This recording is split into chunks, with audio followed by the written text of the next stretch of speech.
2 minutes late. Welcome, everybody. So, Jeff, you there? Yes, sir. I'm here. How are you? Very good, Jeff. So, once again, I met Jeff about which when you first joined, was it 3 or 4 years ago in Bolton, New Jersey? It was in 2016, January of 16. I think you came to Bold in February of 16. So it was like literally a month after I just come over to KW. Sure.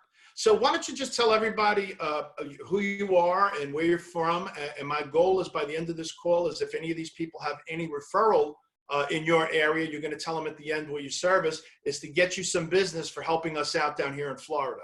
So that's Awesome. my goal, to help you for you helping us. So why don't you just tell everybody who you are, where you're from, and what your business looked like in 2019? Sure. No, I appreciate that, Rich. Thank you. It's an honor, pleasure to be here, guys. So thank you. I live and work in Ocean City, New Jersey, which is in southern New Jersey. So if you could picture New Jersey, it's all the way at the bottom. I primarily work in a resort, secondary vacation type home market, but we do service a large area with primary homeowners as well. And so that's my primary hub business. I've expanded also outside of Jersey and I have primarily a 21-person office / team in the Outer Banks, North Carolina as well. So we recently merged and took over an independent, brought them into KW as of basically license came over last October. So that's been last 4 or 5 months a journey there. And so last year we were about somewhere in closed and pending about 255 units, around 95 million in total of all the locations. And ultimately I've been in the business since 92. So I've had some experience through a few different shifts. And so I've been going on my 30th year here. So anything I can do to share, and I'm here for you. I definitely appreciate that. So being at 30 years in the business, you've been through certain cycles and certain shifts before. Would you say you've been through 4 or 5 up or down shifting markets in your career? Yeah, for sure. I mean, in the early 90s, I got in the business in 92, but in the late 80s, there were some tax reform issues that had gone on that in the 88, 89 range that really changed the landscape of real estate, how investors were buying. And that actually had some overflow into the early 90s. So I started in a down market in the early 90s. I didn't know any better. But back then there were short sales, a lot of REO, and that was going on back then, and which obviously still goes on today. But I started in a down market. Early 90s to say 98 or probably 94 to 98, 99, things kind of went up. And then as we know, in that 2000 range to 2005, our market just skyrocketed, all the way through. So I had a good run in those say first 10 years in the business, actually more than that. But started in a down market. So it was more of a, it was a grind. I didn't really know it was a down market because I didn't know any better. But looking back, that's what it ended up being. And then ultimately, 2001 hit with 9/11 and being close to New York. I was getting married that Saturday. That was a Tuesday, and that was the 15th. So, things as far as things shutting down, not being able to travel, airlines, during that period of time of uncertainty and fear, different than it is now, but just ultimately a shift, stock markets, things like that. And then, then our market started really shifting as far as the economy and everything in 2006. I mean, kind of January of 2006 to end of January, we saw about a 2% decline per month in values in our market. It's about 24% decline. So I saw that.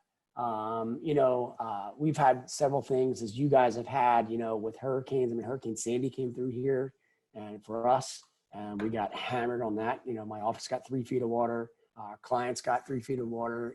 Evacuations. A lot of devastation. With that. So that slowed our market down a bunch. With that time frame. So different things over the years, like economically, obviously, and then weather related, natural causes kind of stuff.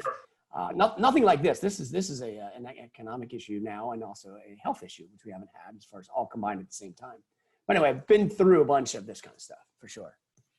So so one thing I can tell you is when we have uncertain times, and that's what we're in right now, we're not uncertain times because we've never been through these. We've been through shifts, never like this because of the health crisis. So uncertainty brings some people to panic or whatever. And we tell everybody, calm down. We've been through worse than this as far as economically, maybe not health-wise. So what are some of the things you'd want to tell the other agents? What should they be focusing on, and where should their mindset be in order to come through this where I told you before we started the call in the beginning, in this type of market, we prepare for the worst and strive for the best. So what advice would you give to the people on the call? Well, it certainly starts with mindset, like anything else. It's all psychological, how you view and how you see it, and ultimately what you're going to do. I mean, there's a major portion of the real estate industry I'm watching right now that are completely frozen, right? They're just not doing anything. They're scared, they're uncertain, and yet they just aren't like doing anything. You're just kind of sitting and waiting. It's a wait and see kind of thing, right? Which is completely the opposite of what needs to happen right now. You have to double down, triple down on all the activities. You need to get back into your database. You've got, so you mentioned to me about the mindset. Here's the deal. The mindset has to be this. I'm never going to quit and I'm never going to lose, right? So in other words, you have to make a decision that I just don't lose, right? I love to win, right? I hate to lose. And I'm not going to quit. Because this time right now is going to put a lot of pressure on all these agents mentally to see if they can survive. But number one, they've got to make sure that they're not going to quit. They've got to go out and do everything possible that's required to get into action so that they ensure success. Now, what does that look like? Well, mindset wise, number one is I would say that, as you go throughout your day-to-day routine, look, the media right now is crushing us, okay? Stay away from the TV, stay away from the media. You're gonna hear about everything that's going on from somebody somewhere at some point, all right? I understand it's okay to tune in and see what's going on and be updated. But ultimately, if you're watching the TV and the news, CNN and all that stuff, Fox News, more than one time a day, stop it. Like maybe go out through your day and then at the end of the day, tune in to be updated if you like, and that's it. So number one is like stay away, be media free more than ever. All right. Secondly, what we're doing right here as these Zoom meetings, plugging in to all the Zooms, all the training, all the education as much as possible. I mean, I literally, like last night again, and I have my wife's blue blocker things over here, right? She gave me. I go to bed I swear to God, I go to bed at night with a headache now because I'm focused on the damn screen all day, right? Like I need to have those glasses on. I'm going because I'm involved. I have 3 Zooms today, and I take Thursdays off, right? But I'm doing it anyway. But yesterday, I don't know how many. I was on looking at the computer all day, education with my team, training, motivating, just plugged in. So you got to right now double down on your training, your education more than ever. You got to be plugged into listening to podcasts and thought leaders around. You got to be reading the right things. You got to be pounding in your mind as much positive thoughts as possible in here, because what goes in here is going to come out here. Now, all while doing that with the mindset you need to continue to have right now more than ever is confidence. If there's one word that you can have right now, you better be speaking with confidence to the consumer. You better be speaking with confidence to your clients and your database, other realtors. When a seller says to you, just tell me, well, what's going on in the market? How's the market? And you ultimately go, well, and you take a pause back. I don't really know, or nothing's selling. No, you're done. Okay. You got to come out with confidence and know and give them some guidance. Now you may not know. I don't know. Right. But if you speak with confidence and you can have some knowledge to pour into them, you're going to rise and you're going to take mind share right now. And that's the whole key in other people's minds. So you got to build and speak right now more than ever with positive thoughts and confidence. But that's only going to come from pounding things in your head every day and being surrounded by that. Otherwise, the media and all the negativity as a default, that's going to come to you. You got to set your environment up to protect that right now more than ever. So there's just some few thoughts that right now that we're talking about with mindset.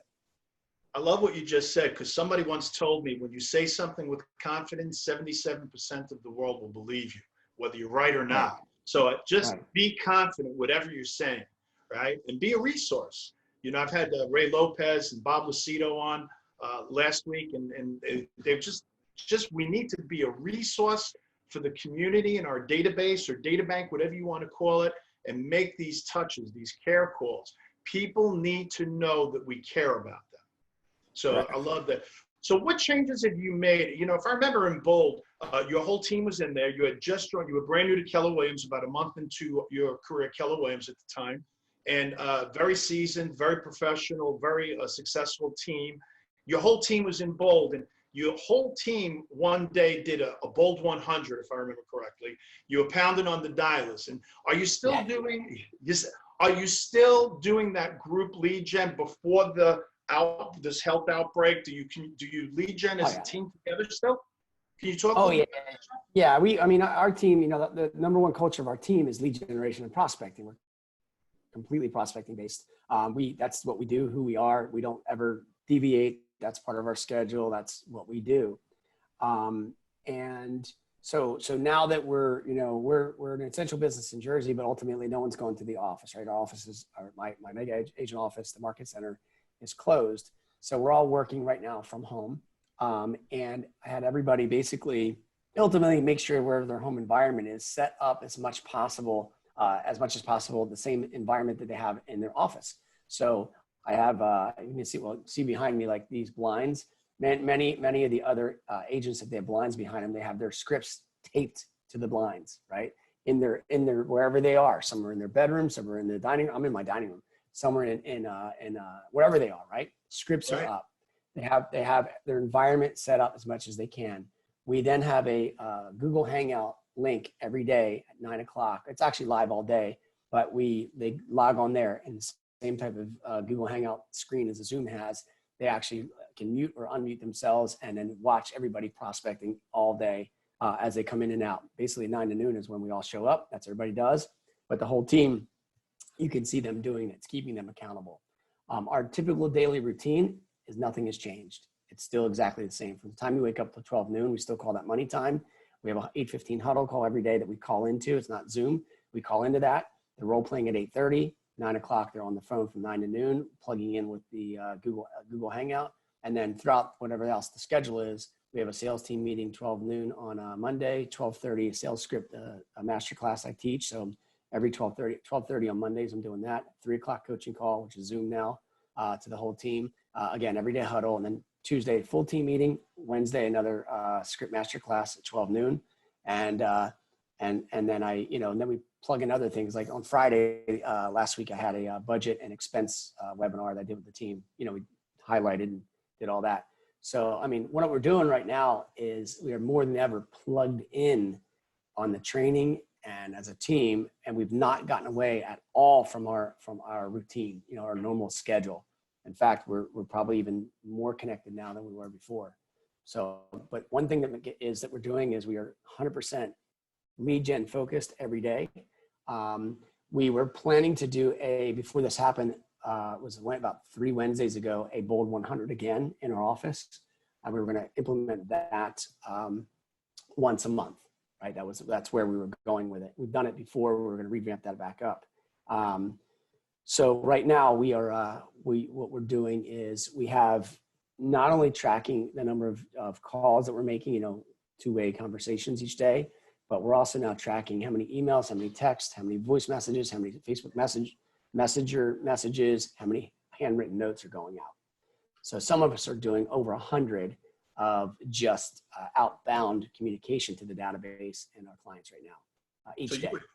You are definitely at a very high level nurturing your database. And, somebody on one of our, Tony Zargami, I don't know if you know, from Sarasota, big agent, does 200 units a year too.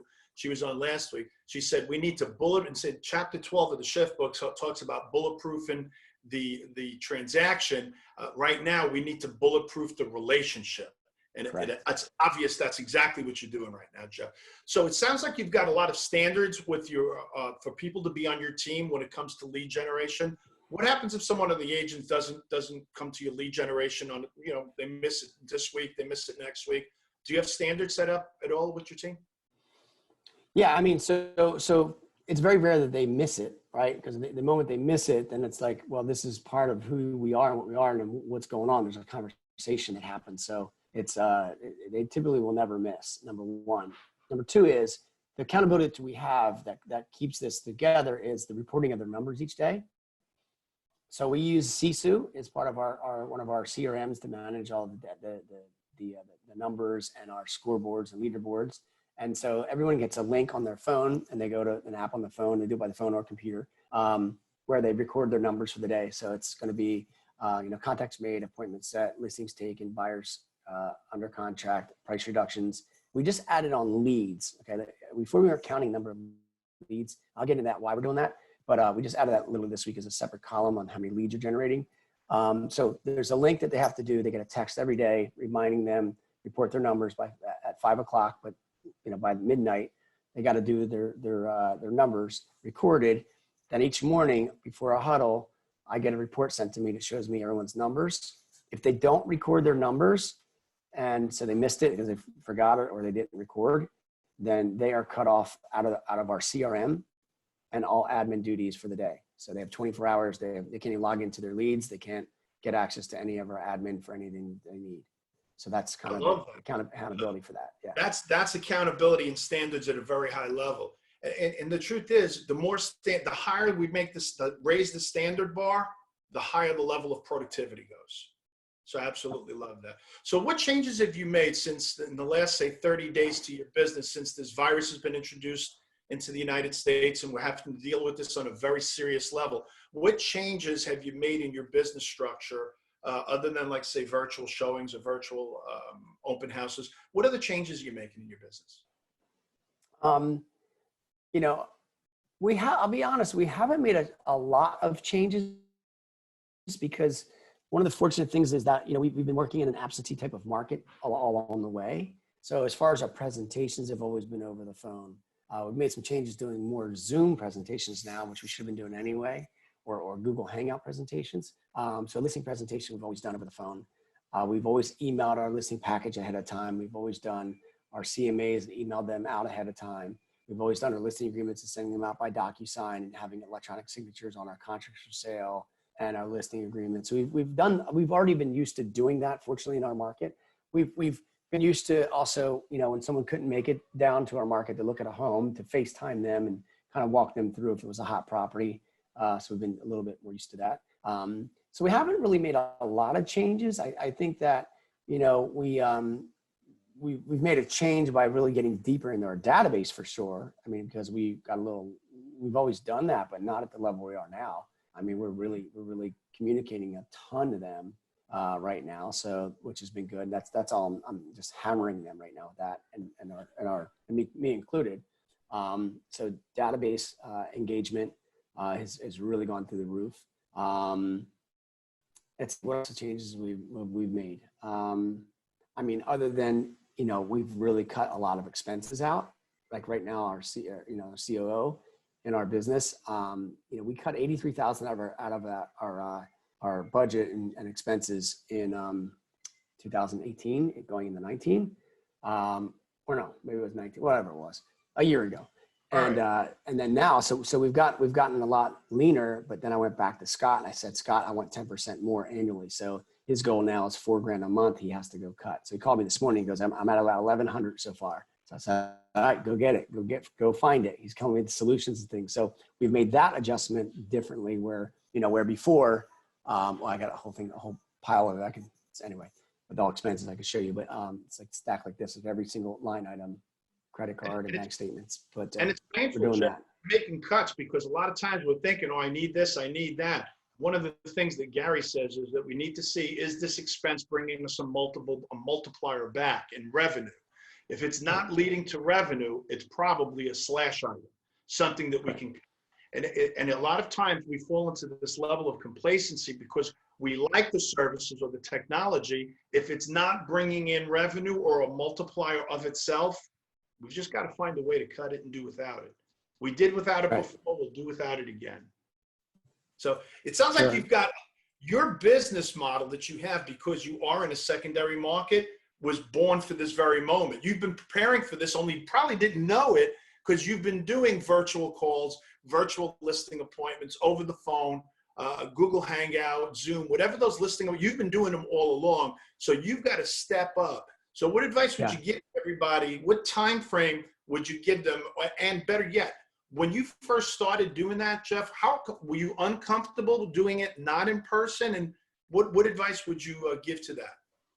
Well, so I mean, a couple of things. I mean, understand that, we're in a marketplace that, if I'm listing someone's home and they live in Philadelphia and they own a home here at the Jersey Shore and, they're an hour and a half away, I'm not going to drive to the primary home to sit down for a listing appointment. I mean, we used to do that back in the day, before email and stuff. We would drive on appointments from time to time. We'd have to deliver contracts that way from time to time. They didn't have a fax machine or whatever. But anyway, I mean, I'll give you a funny story just to share with you that the way that we've done this, not that it's relevant, but I'll share this. So I was teaching in our region and talking about virtual and stuff. I said, well, you can get so creative that back in the day, if we had a client that had an urgency to sign an agreement to sale and they lived an hour and a half or 70 miles away, that if I needed something signed and they didn't have most people didn't have their own fax machine in their home, right? Like maybe they had a printer fax if you were high tech. But most people Right. that back then, we would have to send them the Kinko's. We would call up the local Kinko's. We'd say, hey, we're faxing to the Kinko's. I need you to go there, sign the agreement, and fax it back from the Staples or Kinko's or whatever it was at the time. Right. Some of them were older, whatever it was. Anyway, so we got creative and said, what we did was we would call up the closest pizza shop near the client and ask them, look, I want to order a large pizza. I need it delivered to this address, which is our client. But what I need you to do is I'm faxing you over a document. I need you to put that inside the pizza box, deliver my document, which is a contract for sale, along with pizza. And I'd buy them pizza, and then the driver would take it to them. This is like pizza delivery was like our Uber at the time, right? I love that. That's a great idea. Yeah. So that was just a way of without email, without seeing somebody, I was able to get to them what was needed, right? So that's just one thing. But that was a true story. So right now, I was never like really reluctant to it, but I'll just share with you a couple of things in the process of this so you guys can understand. Sure.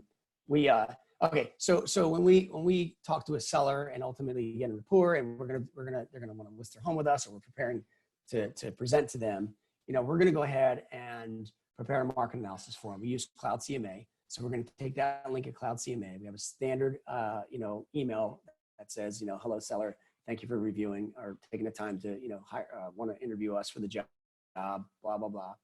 Please find attached, or please find here the link for the market analysis. Also, please find attached our marketing plan to show you what we do. And inside that marketing plan is a PDF attachment that has, all of the stuff that we have marketing plan, along with our reviews and testimonials and sales and all that stuff we have in there. And then inside the letter, we have the link for the CMA. And inside that letter, we're also going to give them some pricing.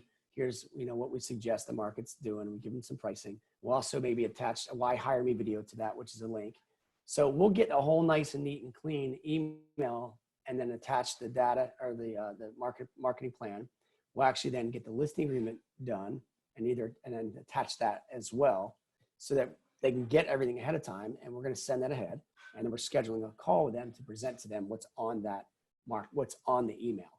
So like if you and I, Rich, if you were a seller, I'd say, hey, Rich, here's what I'm going to do. I'm going to prepare a market analysis for you. I'm going to get it all together. I'm going to send that to you with some recommended pricing and what we suggest the market's doing. In addition to that, I'm going to send you my marketing plan and some other things just about us and our team. I'm going to get that together. I should have it to you by 3. Would you be available at 4 so I can call you and then we can go over it together? You say, okay, yeah, I'll be at 4. Okay, good. Look for all this afternoon. I'll call you at 4 and then we'll see what's going on. We call them at 4 and then we would say, hey, did you have a chance to review it? Yeah, I saw what it said. And you go into at that point, you go into your listing presentation as much as you can over the phone. And most of the time it's going to come down to price, right? And going through the comps. They already have a copy of the listing agreement that I sent without the price on it. I did that blank. And then I'd say, you see our agreement? Yep, it's all good. Okay, let's list it at $499. Okay, great. What I'm going to do is I'm going to now DocuSign that agreement. All you need to do is electronically sign it and get it back. That's our process.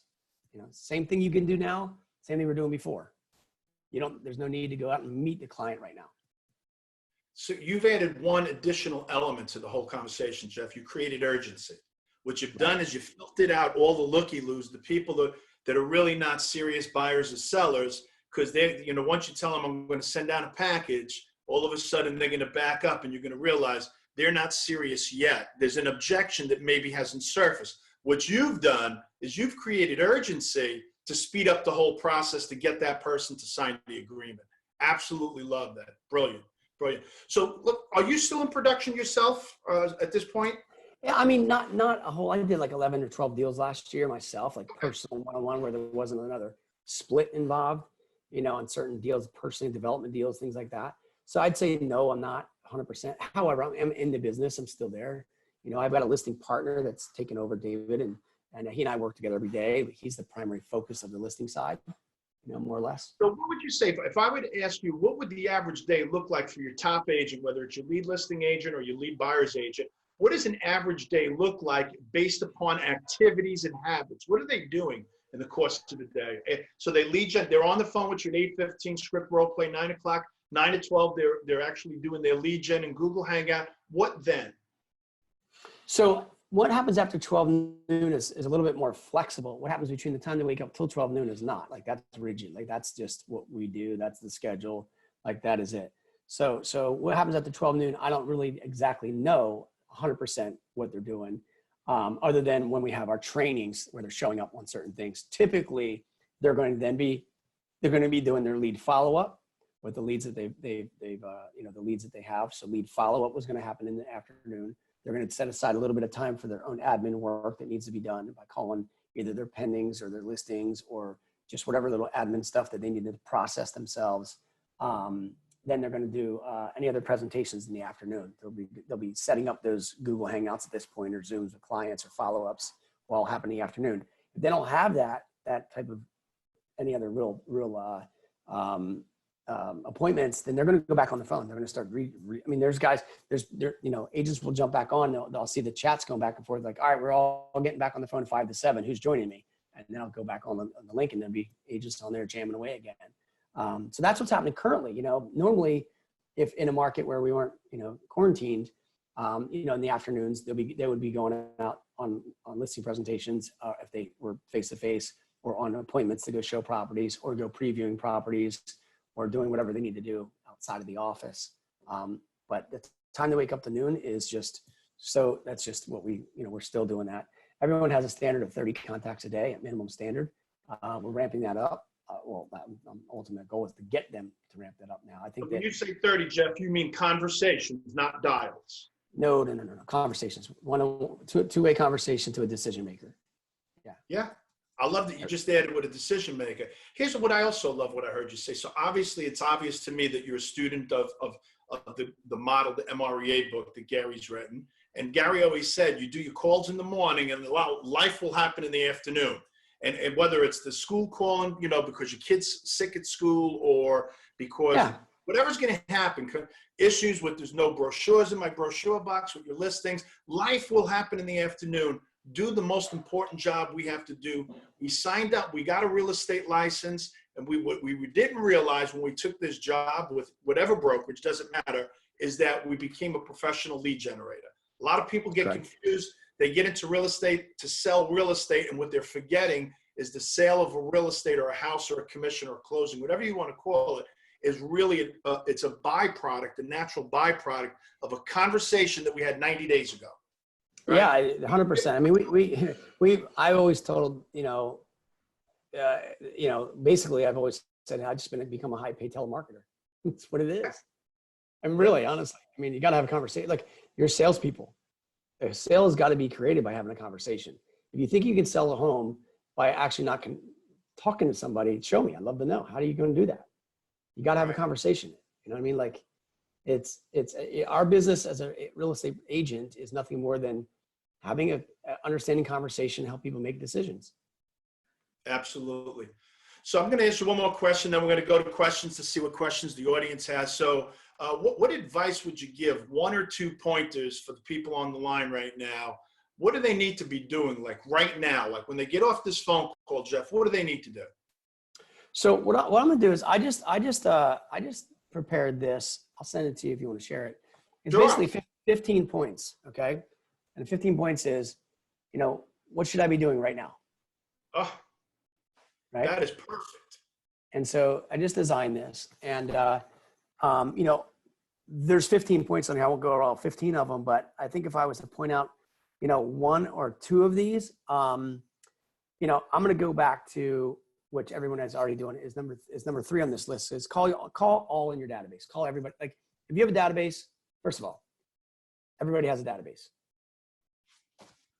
Second of all, if you don't have a minimum of 1,000 people in your database, you're completely missing the boat. So we're going back right now and saying, okay, how many people do you have in your database? I have 200. Well, that's bull crap. You got way more than that. And I'm going to give you some tips on where you can find these. Everybody have a cell phone. In your cell phone, you have an address book. I guarantee you have probably an average of 1,000 people in here. Okay. You can go and there's an app, and the app in your cell phone, it's called Contacts Excel. I'll show you what it looks like. It's that one right there. See that X in the middle? Yep. You see that right there? That one, the green X? Yep, I see it. That's what the app looks like. You can now export out your entire address book out of your cell phone into an Excel form. And it'll link up with their profile, so you get a lot of email addresses. So you're gonna get a cell phone email address. So number one is you get that database together of just your cell phone. Now, if they're in your cell phone, they're your center of influence in most cases, or clients, right? The people that know you, they like you, they trust you, you got each other, you have each other's cell phone numbers. Like that could become one quick, I have 9,000 in here, okay? So number one is you got to build your database to 1,000 right now more than ever. So that would be your center of influence. That's just one thing. You can go on Facebook and you can then request and or export out all your friends. You can go on LinkedIn, export out all your connections. Like anywhere that there's a big group that you're associated with, build your database. Okay, so that's one is building it, which you should already have done anyway. But if you haven't, take the time to do it. And yet, right now, the key is you got to go talk to everyone in your database right now. Okay, so you got to go out and you got to have a conversation, get back in connection with them, get back in rapport, be that resource, be that person. Let them know that you're there for them, anything real estate related or anything related, whatever it may be. So that's number one, is really reconnect with your database. I would say next, each day, this would be number 8 on here, is, as I just mentioned to you, you've got to double and triple down. Like the number of people that you used to talk to is probably have to be triple. It's probably 300 times to the one. In other words, before, if you talked to 10 people and you got one lead, and by the way, KWRI's numbers are 12 contacts to one lead. I think it's more. I think it's 3 times that now. I think it's like 36 contacts to one lead. The demand of people wanting to buy or sell has decreased, right? It's probably decreased by 2/3. Now you only have that 1/3, but to get the same number of deals and transactions, you gotta have to do 3 times to get to the same number. So what I mean by that is that when each day, everything's got to be tripled up. You got to now also communicate air, land, and sea, like every single thing. So what I mean by have a goal each day is have a certain amount of contacts being made, have a certain amount of text messages you're going to send, have a certain amount of emails you're going to send. How many people can you go on Facebook and either comment on their post, like their post, or make a post, all right? How many people in Facebook Messenger can you hit up? Because now they're your friends, right? All right. And then lastly, if you want to write handwritten notes, like, you got to get back out to everyone and start making contacts in all different ways. So you got to hit them all different areas, and that's how you're going to see opportunities come up. Like I think yesterday or day before, last 2 days, I got 3 referrals. I got 1 buyer and 2 sellers from outside agents that referred us business, and it all came through Facebook Messenger. I forget this sort, whatever it was all came through text or something like that. But it's all outbound, right? It was things, and then people replying back, oh, I got somebody here. Can you help you service this area? But this is just how we're creating transactions, how we're creating deals. I guess the third part is, that they can do right now. I would say, we talked about this just a minute ago, go back and read the book Shift, right? Like go back and study the 12 tactics. Because this is what we're approaching. This is where we're at. Go study those and start implementing them. So reread Shift and join a Shift book club. There's a couple online that are out there. Christina Griffin, who's in your area in Florida, she has a Shift book club. Go join it. I mean, I think it's a great way to pound in your mindset, understanding what's needed and all the tactics, and then go implement those. Really appreciate that. So first of all, would you be able to send me, can you email me that document, 15 things you need to do right now? I'll send it to you offline, my email address to Jessica. And if you can get that to me, that'd be fantastic. So I do have a question right here. It says, is that an iPhone app, that Excel contact app? It is. It is an iPhone. I don't know what the Make it for Android that app? ones. I'm sure you can get it on Android. It's called Contacts XL. So it's EXCEL. And there's, by the way, there's a couple different apps for that, and you can extract out your all of your all your contacts from your cell phone. Sure. Sure. So they're saying there is a couple of apps they're seeing on there. So guys, this is your time where you have the opportunity to ask Jeff. He's one of the top producers in the company, in the country, and it's the state of Florida. He may be the top producer in the whole state of Florida. I'm sorry, in New Jersey. Right? He said, we just had you moving to Florida. And, I'd love to. We've got him on the call right now. What do you want to ask Jeff? What advice do you want from him? Yes, Ashley. Hey, Jeff, how are you doing? Great, how are you? I'm great, thank you. So during this pandemic and lead generating for new business, how does you and your team handle the objection of the coronavirus? What does that conversation look like? So there's a couple different objections we're getting regarding that, right? Here's one thing I want you to understand is that the coronavirus, when they say that, like, whatever that objection is. So let's assume that Ash, like they say, I've decided just to hold off and not do anything. I want to see how this plays out, right? Or I want to see what happens, right? It's nothing more than a smoke screen. So number one, understand it's nothing. I want you to think about it this way. I've decided not to list my home because of the holidays. Okay. Remember the old holiday, at Christmas time, I decide right now, I don't want to list because the holidays are coming. You know what I mean? It's just not a good time. I'm really busy, right? Like it's no more than another condition objection, just like it would be the holiday season, right? By the way, I just put together, I'll send this to you also, Rich, 13 reasons why to list your home during COVID-19, right? So I got that too. I'll take that one too. Thank you. Yeah. All right. So I get to. I just got that one done. So understand number one, a lot of times it's a smoke screen. Number two is, you're approaching all of this. People are uncertain. They're scared. They don't know. So the fact is you have to always lead now with a lot more compassion, a lot more with more empathy.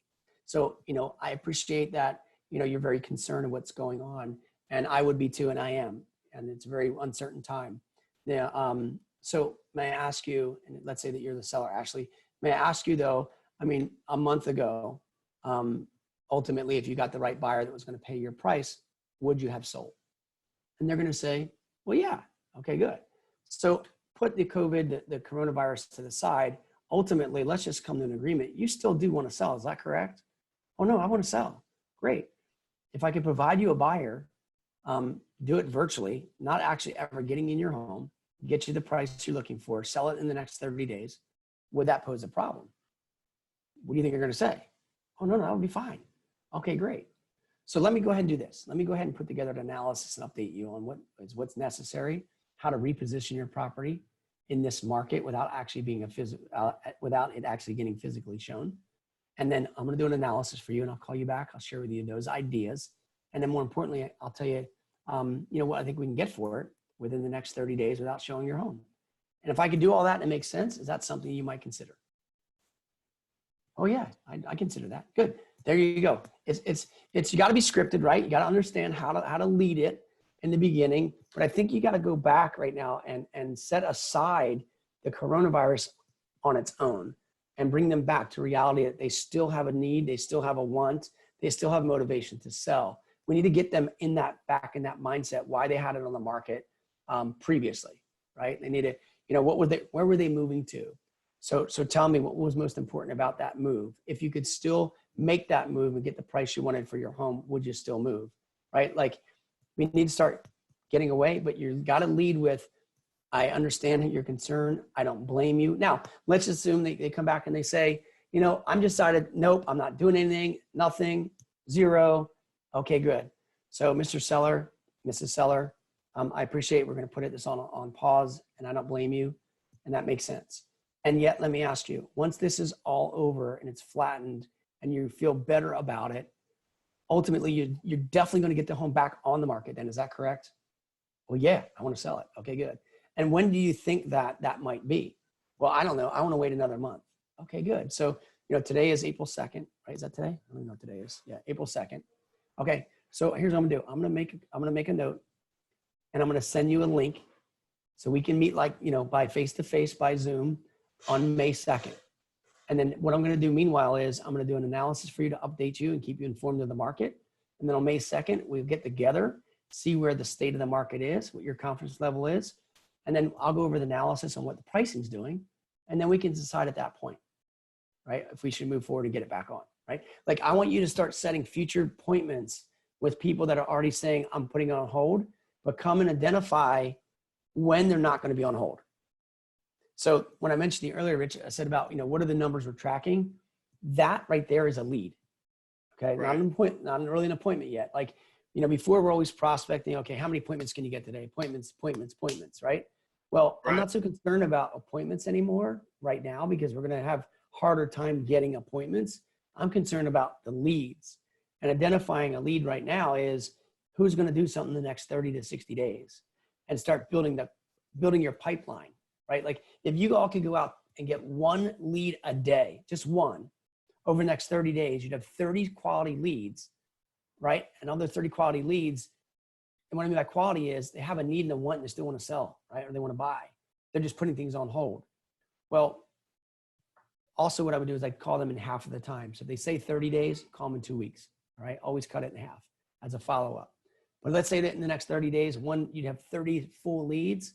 At the end of that 30th day, you show up, you got 30 leads ahead of you. So let's assume that out of those 30 leads, I don't know, half of them, you could convert, right? 15 possible new transactions. Absolutely. So go That qualify was those leads. role play, by the way, Jeff. I think what you basically did is you just took the holiday script or the expired script and just applied it to the coronavirus, and it's applicable. It's applicable. Isolate the objection. Yep. Isolate the objection. Get them to commit to themselves that they really do want to sell, or if they're really adamant, you agree with them. Never argue with them, and then get a date. At what point would you be able to get past this? So now you get them in a lead source and you start nurturing. Yeah, and and what we're doing right now in all this is, okay, well, I'm not going to do anything with the coronavirus. Okay, good. Ultimately, you still want to sell though, right? Yeah, I do. Good. So you want to get as much out of the home as possible, correct? Like you want to get top dollar, don't you? Yeah, good. So, before the coronavirus, we really were at a peak selling market, right? We were pretty much seeing a height of the values, correct? I mean, you guys know that.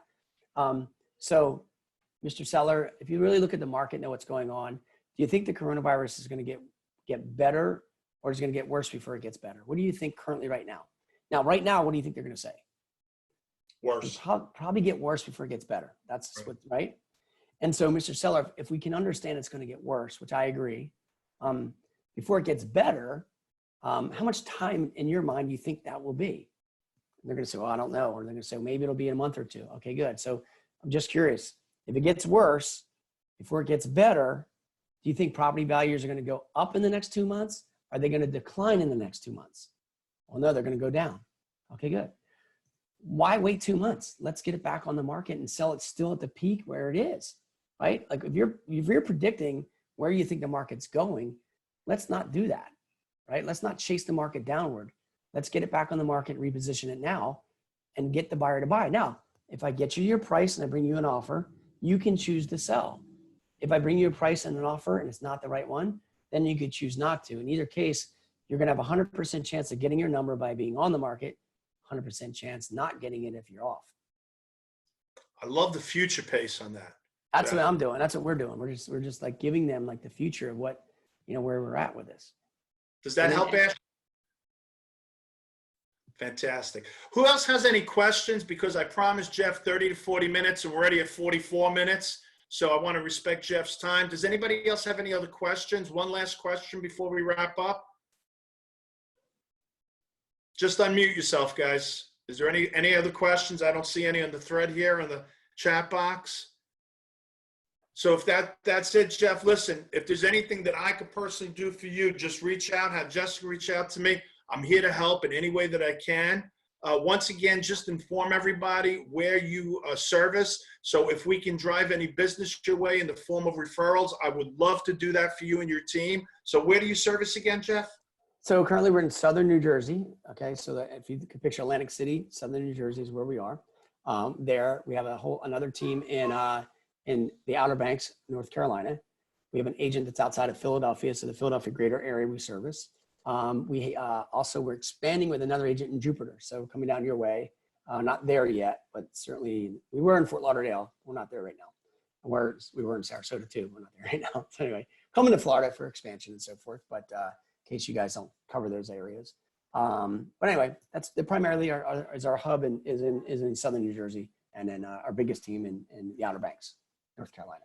Well, I certainly appreciate that. Once again, Jeff, if there's anything I can do to help your team, I'm always here to help, buddy. You're awesome, man. Thank you all for take care, everybody, and stay safe.